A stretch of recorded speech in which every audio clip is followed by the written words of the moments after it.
It's time for you to start soaring at sales. That's the topic of today's Freedom Club podcast.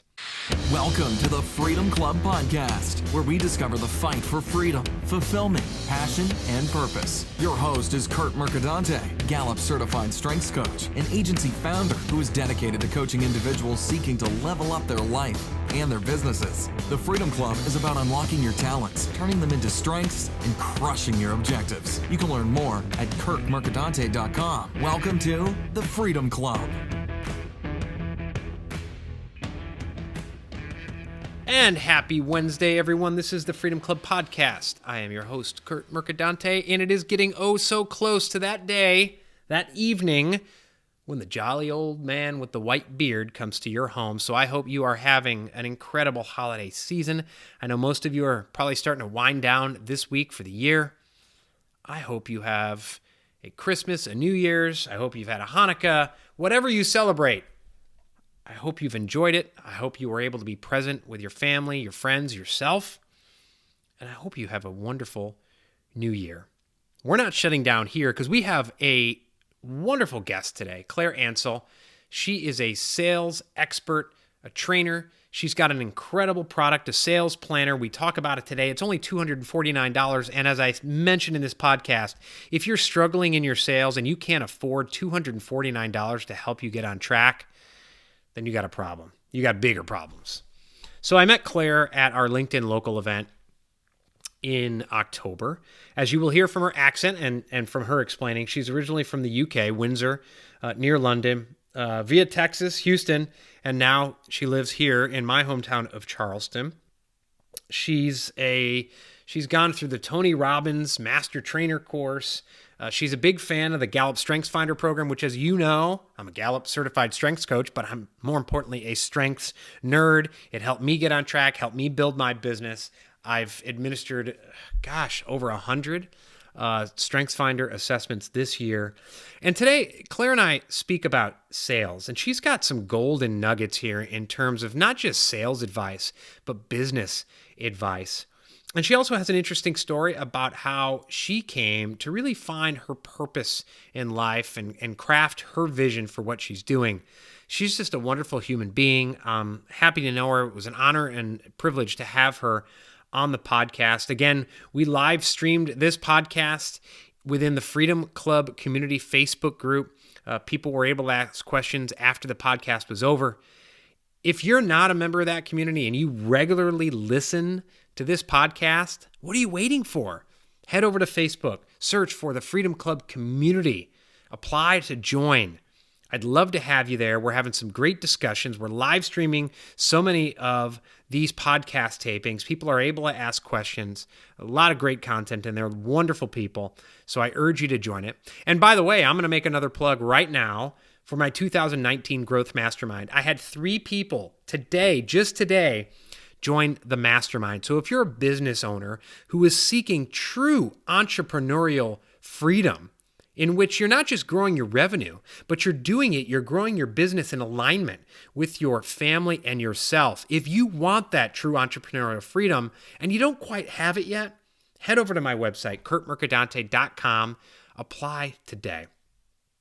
And speaking of entrepreneurial freedom, this is what our discussion is all today between myself and Claire Ansell.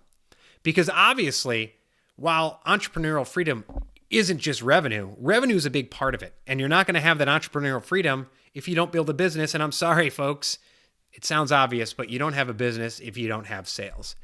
So today, I am so happy to bring you my interview with Claire Ansell, and we discuss how you can soar at sales. Well, Claire, thanks so much for coming here on the Freedom Club podcast and the live stream in the Freedom Club community. Yeah, excited to be here today. Yeah, absolutely. And so Claire and I met at our LinkedIn local, our latest LinkedIn local back in October.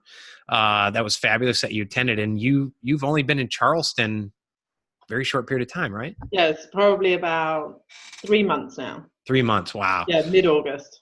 So that was a great event to come to because there's a lot of people there. So you come originally from the Houston area, And Yeah, where were that's you right. at? Obviously, you weren't. You don't have a Houston accent. No, I don't. I know I've been in Houston 8 years. Moved here to run the business. I had clients like all over the USA, and so moved here 8 years ago, and then moved to Charleston. So originally I was in from Windsor, London.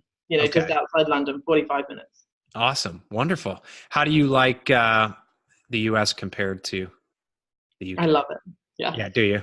Do Yeah. you? Yeah. Yeah, and I mean, I love Texas, but I feel like Charleston's like when I first came here, like I think it was November the 14th a year ago, and I first came here to meet, my agent for the first time and like have a conversation with them, and I saw Charleston and just absolutely fell in love with it. Like that moment, I knew I was going to come live here. That's awesome. Yeah, our British history here is a little different than over there. Yeah. We were on the opposite sides of of the skirmish, as it were.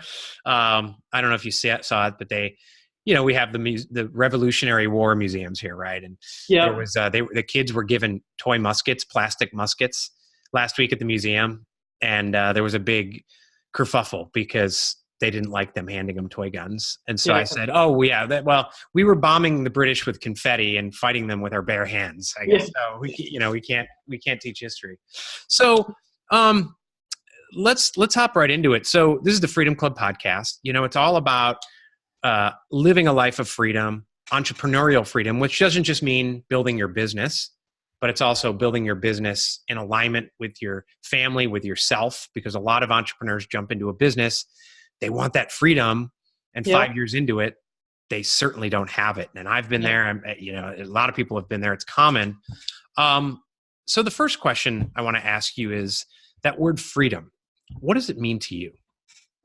So freedom to me, I think, is balance and having a balanced life. I mean, I know I have to work to have the life I want with my kids and to be able to go on the vacations and live the life I want, but being able to have that balance and knowing when to put work down and, knowing when I want to be there with my family and having that choice and knowing my direction, I think gives me a lot of freedom. I spent a lot of time over the last 18 months. I'm a big Tony Robbins fan. I graduated his Master University back in December of last year. And so freedom for me is just about truly understanding yourself. I spend a lot of time working on myself, figuring out inner peace. And I don't think it ever ends. I think it always evolves. Challenges always come up. And it's just about, forever expanding that process and, keeping your mind open to what comes and being open to change. The world changes all of the time.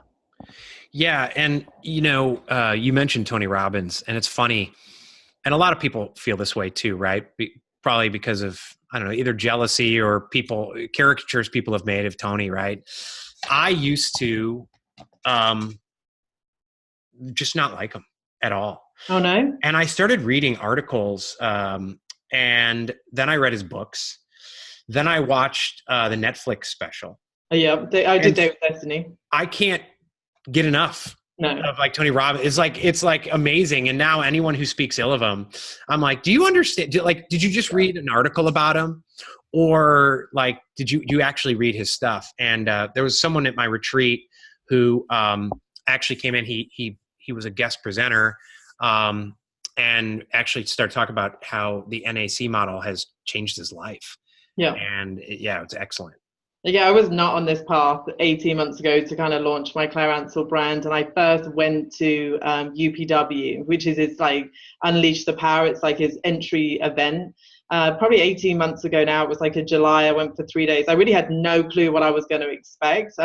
And I went there, the first night you walk over 12 feet of hot coals, and I knew I was going to do it. I just knew, but I wasn't super confident in loads of things. I was nervous about going out there and being adventurous. And, since then I created my yes list. I've done things I never thought that I would ever do. And every time he just builds up my confidence and just makes me feel like I'm worthwhile as a human being and just, figuring out and growing myself. And I think, he's just such a big ambassador for you understanding who you are as a person and what you want. I just didn't have the same direction. I was super lost. I knew I wanted to do amazing things, but I didn't know the how. And the how has to come from within you. And that was what he really taught me. And I never stop. I mean, even like this morning, I listened to a Tony Robbins podcast on my way to work. I mean, I just whatever he has to offer, I listen to. And the same as anybody else. I mean, I really like Keith Cunningham. Have you ever listened to any of his stuff? I haven't listened to him. No, I know who he is, but yeah. Business guy, yeah. I mean, I've seen him live twice now, and I really would like to go to one of his courses next year. But, great business guy, entrepreneur, amazing guy.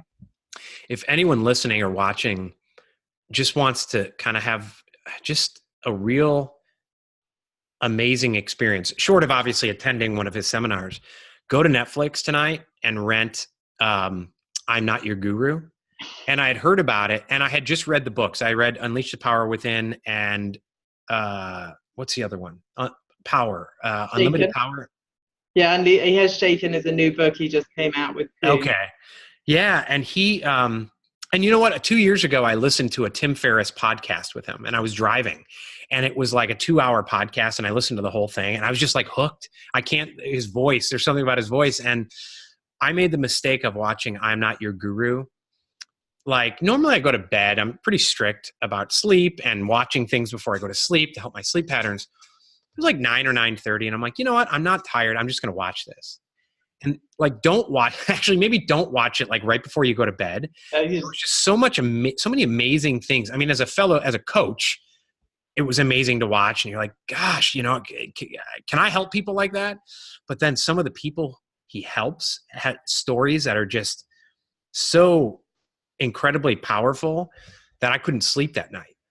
I mean, It's really that kind of a movie. So, and I think no one understands like how intense those events are. I mean, Day with Destiny is like a 6-day course, and you literally get there at 8 o'clock in the morning, and you leave at 4 a.m. every single day for 6 days. It does not stop. He breaks down every piece of you and rebuilds it, and you go. I mean, you feel like you're on cloud 9 as you walk away from it. And it's an unbelievable experience. I listened to a podcast, actually, I think it's Stephen May, Untethered Soul. Have you listened? No.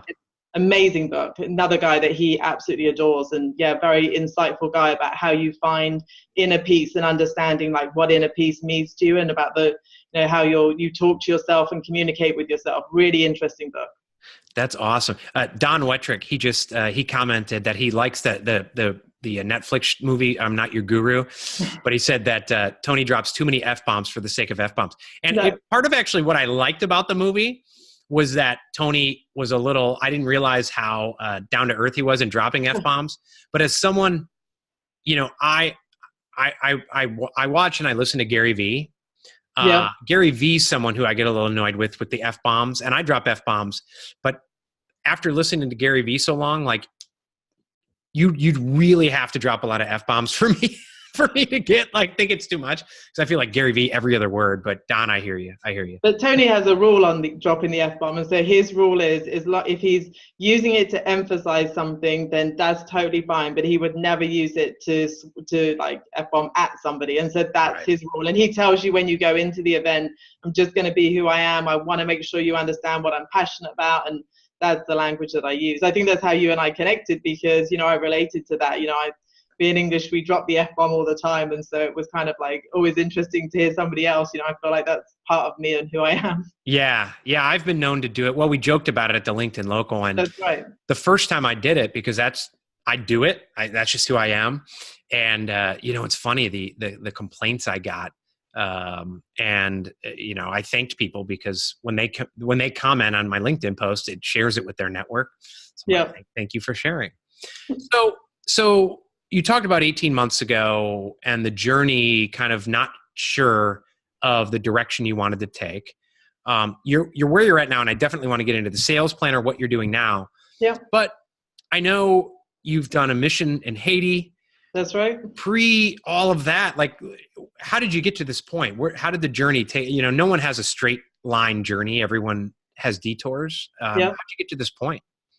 So I started, GGR International, which is like one of my main companies, 12 years ago. I was working for another company, did this like strength profile on me, and the number one line on the top of it said, "You should not work for anybody else. You should work for yourself." And I was like, that's probably true, So I started my own company, and originally it was called GGR, which stands for Greener Grass Resources. And everybody asked me, like, what does it mean? And I said, well, I knew on that day that I had to remember that the grass was greener on my side outside of events. And that's why I decided to call it that company, because I knew that life was going to be tough, and there'd be days when you don't want to do it, you don't want to get up, that you lose clients, you don't win everything, you've got to keep succeeding. And so I named the company something that would mean something to me. And we started as a recruitment headhunting company. Within about 6 months, we got a major client on board, which was a huge consultancy project, complete, by coincidence that this whole event arrived. And we've kind of grown this business, and we ended up working a lot for a lot of the VCs in the private equity world. And so we would go in every time they had a portfolio company that was broken, they would call us in and we would go fix it. And it would be 6 months of, not hell, but it would be very, very intense. These companies, had 300 or 400 employees. A lot of them were going to be fired if we didn't succeed. It was high pressure, high turnaround. We worked 20 hours a day. And I think, after 3 or 4 years, I was burnt out. My teams were burnt out, and I just knew that there had to be more to life than what it was. I was not making good decisions. I was not making judgment calls. And I knew that something had to be better in life than what I was doing, but I just didn't know what. I didn't know how to put my skill set together. I didn't know how to kind of turn GGR to not being what it was so renowned for. I mean, it was an amazing company, and we did amazing things, and we saved so many hundreds of people's jobs and built these companies and did these amazing things, but it didn't fulfill me internally, and I had to go and find that. And so I went to my first UPW event, and they do something called the Dickens process, which is where you kind of go forward in your life, a year, 5 years, 10 years, and you see yourself, if you didn't make any change to you, what would it be like? And, Tony Robbins says, it doesn't matter if the person next to you is screaming, crying, you don't touch anybody, and I remember standing there and thinking, what the hell are these people doing? Like, why are they so upset? Like, I was done emotionally. I just had no emotional connection. And I was like, shit, I need to get a coach. I need to figure myself out, and I need to figure out what my plan is. And, I had some amazing people in my life that most people take 3 to 5 years to graduate Tony's master university. I did it in 9 months. Wow. So I did 5 of his events back to back.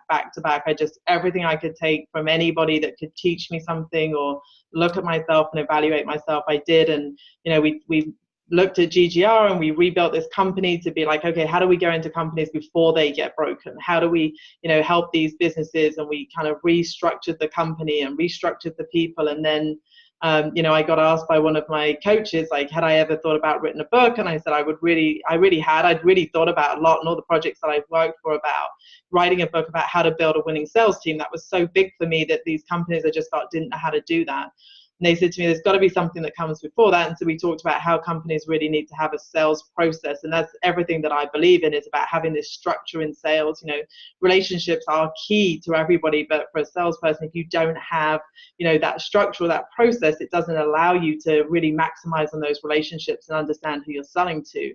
And so we kind of developed this book and really this system, and it just grew and got bigger and bigger. And I took my daughter to Haiti like last March, and we were in Haiti, and we were up in this mountain at the top of these mountains, and we were going to launch this Claire Ansell brand, and I just couldn't figure out what my brand was. And I was sat there with her, and we were at the top of the mountain, and it was just this big moment where we just knew that God moved these mountains for us and had put us in this unbelievable place, where we were meant to be. And I was surrounded by 13 people, the irony of it, 13 people that were just all meant to be in my life and kind of give me some direction at that moment in time. And one of them was this unbelievable business guy, and he just gave me some amazing advice which was about balance and work balance and what I wanted to do, and really just kind of gave me the confidence to go, okay, this is who this brand is. And he said to me, you are your own identity, and don't ever let that go from this point forward. And you always have to be true to yourself before true to anybody else, because if you're true to yourself, you will always be true to other people. And it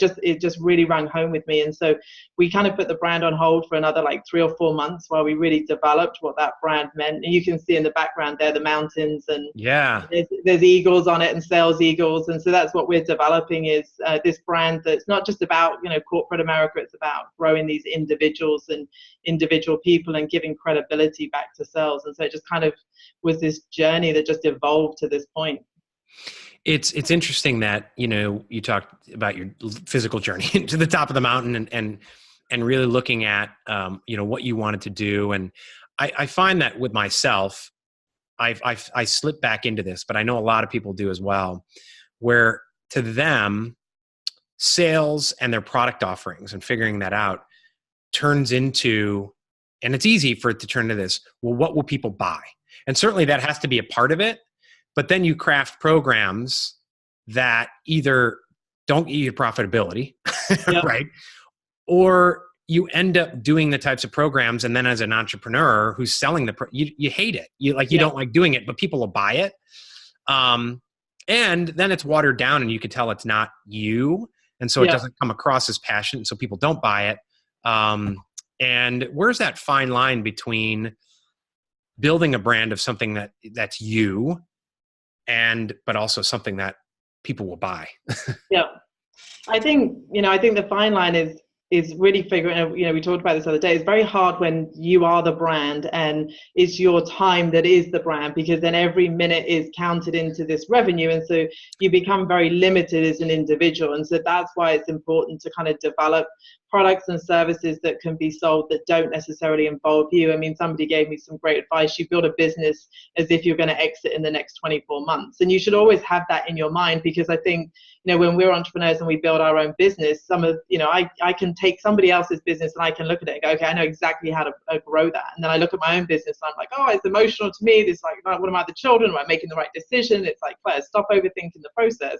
Think about how you would do it for somebody else. And so I think a lot of it is removing your emotional detachment from it, and then really determining, like, what are you good at? What are you successful at? I always tell everybody, you've got to have a gateway product. You've got to have something that, gets people in. Don't oversell on day one.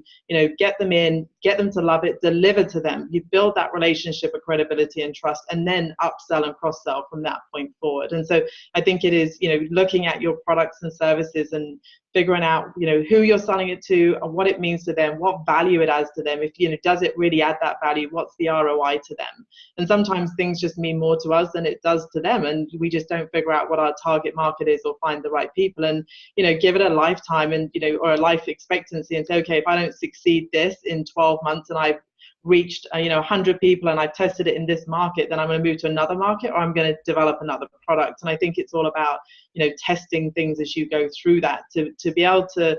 I think a lot of people don't make decisions when it's their own things because they don't have the right data. And so we get lost in that and we make these emotional decisions where, for me, I always try and look at everything from what is my data standpoint. If I didn't sell it, but then I only reached 5 people and I only tried to reach 5 people, how is it ever going to be successful? So you've got to really look at it from a logical standpoint. What, you went to, well, a couple things. So first, actually, a lot of what you said brought a lot of thoughts into my head. Sean Achor, who's got a book, The Happiness Advantage, great book. But in it, he talks about and backs it up with research in terms of, when we get stressed at work and we're trying to figure out whatever, the next thing or what we're going to do next. And your mind just freezes up, right? Because you're tense, you're stressed. And he talks about, happiness triggers. Get up from your desk. What is that list of things that make you happy? Is it a piece of music? Is it going for a walk? Is it whatever it is? And you do that. And ever since I read the book, it was my coach, Fraser Cameron, said, you got to read this book. You got to do this. I do it. I get up, I come back, and I have breakthroughs. Yeah. And, you going to Haiti, going to the top of the mountain, that's when, if you sat at your desk, it wouldn't have come to you. And a lot of people do that instead of getting up. It's like my dad used to hand me, it's like Christmas Vacation, right? You have no matter how well organized you put away Christmas lights in January, like the next year, they're going to be tangled. And if you try, your first instinct is to try and pull it, and that makes it worse. But if it's looser, it's easier to untangle. I think that's the same. Well, I know it's the same with our lives. It sounded like you had that same kind of epiphany. Yeah. And mine is like, if I'm ever stressed, then what I do is I make a list of all the things I'm grateful for in that moment. That's awesome. And that brings me back to this place of not being stressed and not, because everybody, we've got to live in a world of abundance versus scarcity. And so when we're stressed, everything goes back to being scarcity. And so that for me is just the gratitude. Like, did my kid give me a smile this morning on the way to school? Did I listen to something? I mean, I do have, I have a set of things that I try and do on a daily basis to help me win. If I want to be healthy today, a checklist on my list would be, something that I ate that was green or healthy. And so I always try and stop and get a green smoothie, or, give somebody a hug, or give my kids a hug, or, try and get some of those things that I'm winning at first thing or straight away. And they're the kind of things that help me remind me of that gratitude and remove that stress. That's awesome. You mentioned, and yesterday we were talking about sales, specifically the sales planner you're selling and kind of how I sell my programs. But you mentioned investing in Tony Robbins, which is not inexpensive, especially if you invest in every single one of his things in 9 months. Probably one of the best things, if not the best thing I ever did in scaling my agency was investing in a coach. At one point I wasn't even having bookkeepers and accountants. So investing in help around you, right? Yeah. You've obviously done that. Now you offer products and services to help people, but they have to invest in you. Yep.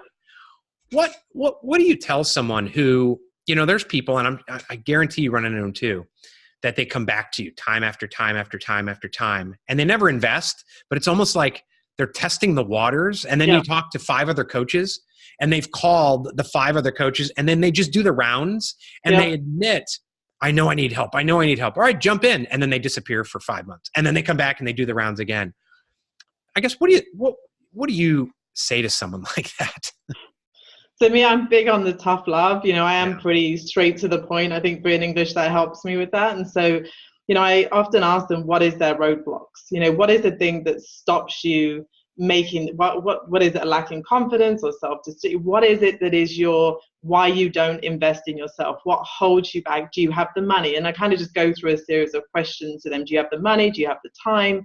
Do you have the willpower? Do you want? And often it comes back that if we don't try, we don't fail. And so I think that's the biggest piece to kind of get them to that aha moment where, if you don't invest in yourself, then you won't know that you could or couldn't succeed. So, I think one of the biggest things I've learned over the 18 months is we all create stories. We create stories about what our lives could be like or what they have been like. And that's what we tend to live in. Trying to live in that absolute truth is a very difficult place to be. And once you get used to that truth, then the creating the stories go away and life becomes much more real. And so we all create stories about that we don't have time. Our kids wouldn't allow us to do that. I've got to go home, cook dinner. I've got to do X, Y, and Z. And so it's about okay, break down those stories and figure out what is your truth and then move forward from that point. That's awesome. I love it. So that brings us to sales. And it's funny because someone commented, I promoted this live stream in LinkedIn, and someone said, it was someone who's an attorney, and he said, I want my partners at my firm to watch this, because a lot of them don't realize they're in sales. And I think we're all in sales. The amount of times in a week I have to sell my kids on something, right? Exactly. I was about to say selling an idea. Right? So you have the sales planner, and we were talking offline about, or maybe I think it was before we started recording, that a common acquaintance of ours, was someone who wasn't in, then jumped in, got the sales planner, and said, it's amazing. She can't live without it. Yeah. What is the sales planner, and why can't people live without it? Okay. The sales planner is a tool that anybody can purchase. And what it does is it helps you look at sales from a realistic standpoint. It helps you look at your own accountability to sales and helps you, map yourself, on what you're going to sell. And so basically it starts with this year plan to look at how many days do you have to sell in a month. And so basically once you put all your vacations in there, you put, your holidays, your training, an event you're going to go to, how many days do you actually have left in a month? Because most of us sit there at the beginning of the year and think, oh, I work 20 days a month, but do you really? So maybe you only have 15 days, but if you really want to calculate your closing ratios and how much new business you want to do or how much money you have to start from ground zero, know exactly what availability you have. And so that's how the planner starts, with this 2 days, just day spread, year spread, and just helps you calculate your days, and then moves into your 90-day goals. And so that was a big thing I learned at the Tony Robbins was, everything needs to be achievable. And so we like 90-day goals. We can get our head around them. And so it helps you look at all the sales challenges that you might be currently facing, and you pick between 4 to 8 of those, and then you clearly map every single one out. So, what are your roadblocks? What does the end result look like? And then what is every action item that you need to complete that task? And so once you kind of mapped out your 90-day goals, you start to move into your month. And so your month starts by looking at, okay, what is my monthly revenue target that I want to achieve this month, my commission, my profitability, and then breaks down how many leads do I need to have, how many cold calls do I need to make, how many meetings do I need to go, how many proposals do I need to get out. So you realistically know, okay, if I want to get to $1 million, I got to do all of these things. Can I do it? And then at the top it says, how many days do you have to sell for this month? And then you calculate, okay, I got to go on 150 meetings, but I've only got 15 days and I'm never going to do 10 in a day. Okay, so how are you going to scale that back out? And then you have these next 2 pages which creates your sales plan for the month. And they're really my favorite, because one of the biggest roadblocks I think is salespeople just don't map out what their plan is. They go, okay, I gotta get $1 million, but I don't know the how. And then they spend a lot of time sat there procrastinating when they're about to get on the call or start phoning new business people. They just don't have that direction. And so this month plan basically gives you 90 points of how you can go out and win new business, account management, spread the word, networking, getting your sales material out there, and just kind of creates this roadmap for you to go out there and do it. And then you have this double page spread, which is all about time blocking, your money making tasks, put it in the car park so you don't get distracted from it, and then really tracking out your sales. How many calls did you make? What did you get in your funnel today? So when you look at your double page spread, you can go, okay, this is what I missed today. Because for me, a lot of salespeople think I do that on a daily basis. It's not what you do, it's what you don't do that improves your sales. And so that's what this planner is about, is giving you the visibility on what you don't do. And then at the end of the month, it gives you this month in review, and you tally up, this is what I said I was going to do, and this is what I actually did, and did I have a solid month, or was I a rock star? And then you kind of just answer 5 or 6 questions that said, how did I grow? What do I need to focus on? What is my objectives for next month? And you start again. And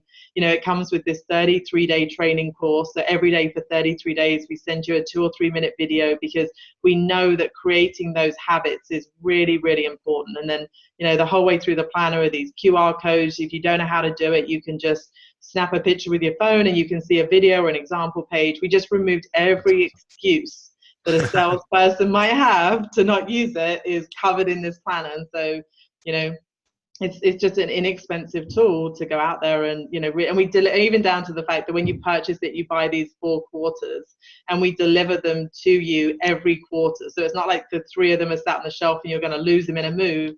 We want to remind you every quarter, hey, new quarter, start again, wherever you're at, keep moving, keep moving. It's interesting, because I guarantee there's people listening, watching, who they hear what you're talking about. And, there's some people in this world who would say, oh, yes, that will be helpful. And then there's other people in this world who will say, well, I know all that. I know all that. But the difference is, I used to be someone like that. And I had a coach, this was years ago. And the difference was putting together a process to systematize everything and then provide that clarity. There's a difference between knowing it and actually doing it. And providing that system is so easy. Or it makes it, I don't want to say it's easy. It makes it clarifies everything. I have a client who was, he's a one-person shop, and he's got a marketing agency, and he was kind of spinning his wheels on product offerings and doing this, and I got to do that. Once we just simply systematized everything, set some clear goals, it just it was like water in his face, calmed him down. Calm down, let's do that. It sounds like the sales planner can help do that, certainly provide that process and clarity.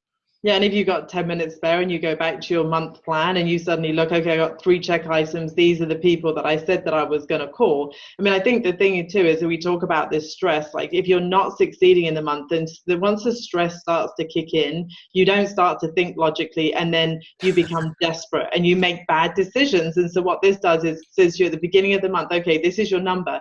Map it out when it's at the clearest possible that it could be for you. Figure out your direction today. And then if you're not succeeding, you've got this roadmap to go back to. I mean, I think that's the piece we miss. We think, I work well under pressure, but do people really work under pressure well? I think that's, for a period of time they might do, but it doesn't last long.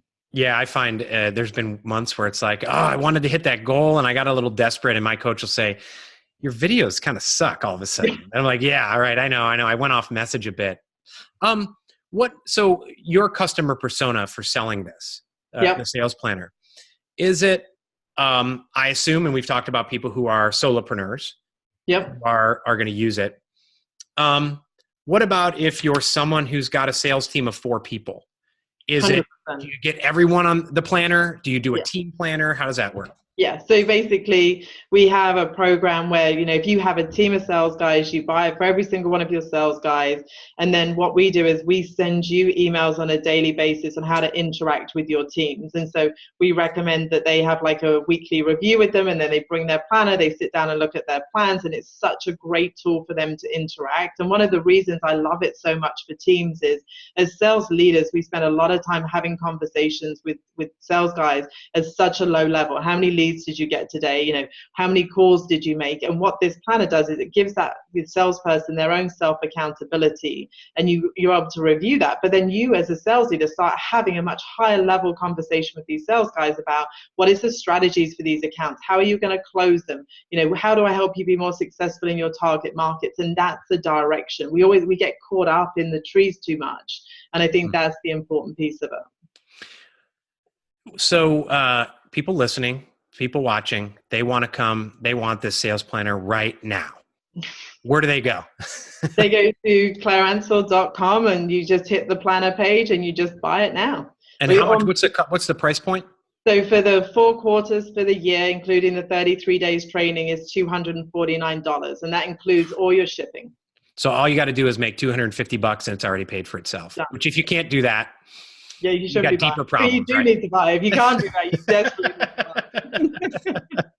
And we wanted to price it at a point where, even the person that was not very, very successful in sales at all could have a tool that was affordable to them. And we tested it. We launched it for the first time a year ago to our own customer base at GGR International. And so we didn't launch it initially with the 33-day training program. And so we've added those pieces in. And so that's what we've really developed over the last year, is like, how do we trial and test this? And so it's a very, very tested product. It's very successful. Tracy put the link in the Facebook group. Oh, yeah. I'm going to make sure it's in the show notes and wherever this is posted. Absolutely. And actually, I'd like to talk to you about perhaps including it in some of my masterminds. I would love to. Folks, that would be awesome because I think it's valuable.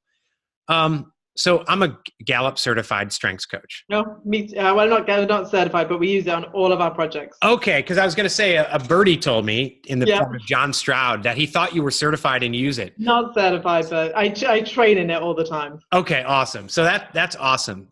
So I have a question. So I think it was in this group, this Facebook group, but like an earlier iteration of my Facebook group, we had some people in, and we had done some assessments for members of the group. Yeah. And one question I got was, I'm looking for people with similar strengths, which to find the same person with the same top 5 in the same order is a 1 in 33 million chance. So good luck with that. Fingerprint. Yeah. But he said, I'm looking to find out someone with my same strengths who is successful, who monetized the strengths. And I said, you shouldn't look at it that way, because even if they have the same top 5 strengths, they may manifest themselves. They had different skills, knowledge, experience, schooling, all that. That being said, you have 10 people with all different top 5 strengths, or different, top 34 or all 34 in a different order. I have my opinion on it, but I'd love to hear yours. Can anybody, no matter their strengths, be successful at sales? And how do you recommend people leverage their strengths to make that happen? Yeah. I think anybody can be successful in sales. I think people that have, in those top 5, or even the top 10, we often go, if we look at a salesperson that maybe doesn't have anything in influencing or relationship building in the top 5, we probably would go and look and see if it's in the top 10. We really want to see how far it goes back to kind of figure that out. I think, personalities play into that. If they're super introverted, but maybe it's a technical sell, then everything is different circumstances. I think, to the people that want to think they have the top 5 strengths and they want to go and get the same person, I always say that that's not the best idea. For me, it's, strength is almost like Moneyball. It's about, those numbers is the best example that I ever use. And we've built teams where it's been like, getting everybody that has, one of the 34 strengths in. For me, when I go into a consultancy project, I strength find 150 people. And it's basically like having a crystal ball, and I know who my troublemakers are. I know who my good salespeople are. I know who's going to ask me a big question in the book. It gives me that visibility. But the piece is, you might have somebody that doesn't have any influencing strengths, and you might have a strong one. And so everybody brings something to the table. With the strengths piece, it's about looking to know in what situation, what strengths work really well. I mean, if you're negotiating a really high pressure deal and you don't have anybody at the table that has any influencing strengths, it's not going to be the same.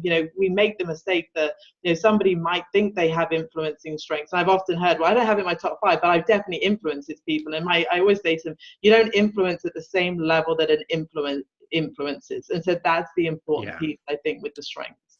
Yeah, I had, when I had my PR firm, I think my top relationship builder is 13, and it's empathy. And I'm 33. I was like, the relationship building, and I don't have like what, and my empathy is different. It's not, a lot of people confuse empathy with sympathy, and I just don't. If anyone's watched my videos, I don't have that. Or when people complain or whine or go into victim mode, I definitely don't have that.